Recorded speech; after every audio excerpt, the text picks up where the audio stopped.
राधे राधे दोस्तों।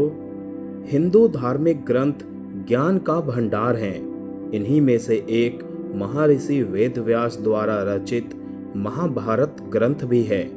द्रोणाचार्य महाभारत के एक महत्वपूर्ण पात्र रहे हैं, जो पांडवों और कौरवों दोनों के ही गुरु थे।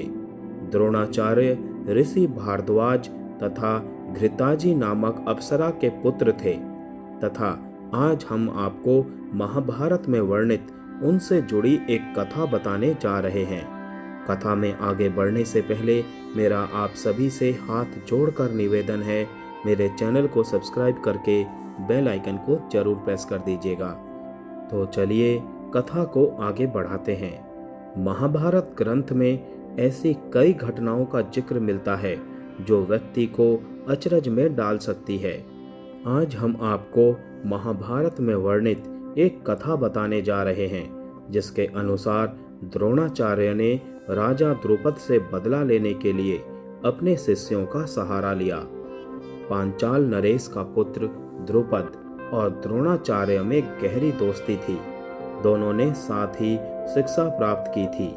आगे चलकर द्रोणाचार्य का विवाह कृपाचार्य की बहन से हुआ। उनका एक पुत्र हुआ जिसका नाम अश्वत्थामा रखा गया।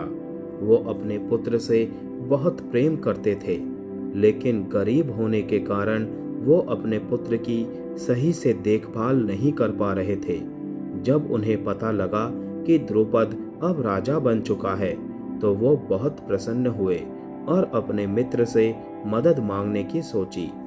वो द्रुपद के पास पहुंचे और उनसे कहा कि मैं तुम्हारा बचपन का मित्र हूँ।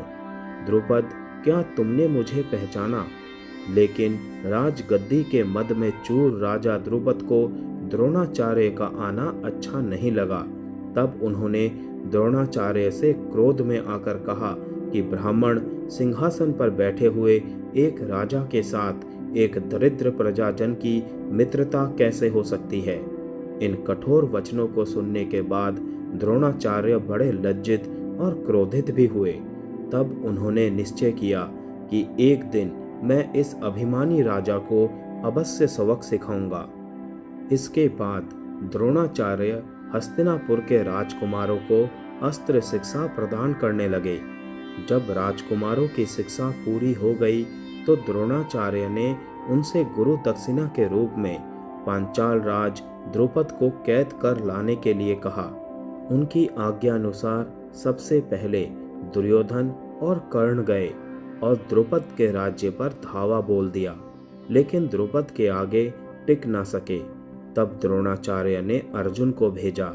अर्जुन ने पांचाल नरेश की सेना को तहस नहस कर दिया और राजा द्रुपद को उनके मंत्री सहित कैद करके आचार्य द्रोणाचार्य के सामने लाकर खड़ा कर दिया। द्रोणाचार्य ने द्रुपद से कहा, डरो नहीं राजन, बचपन में हमारी मित्रता थी, लेकिन तुमने अपने राजपद के मद में आकर मेरा अपमान किया। तुमने कहा था कि राजा ही राजा के साथ मित्रता कर सकता है, इसीलिए मुझे युद्ध करके तुम्हारा राज्य छीनना पड़ा।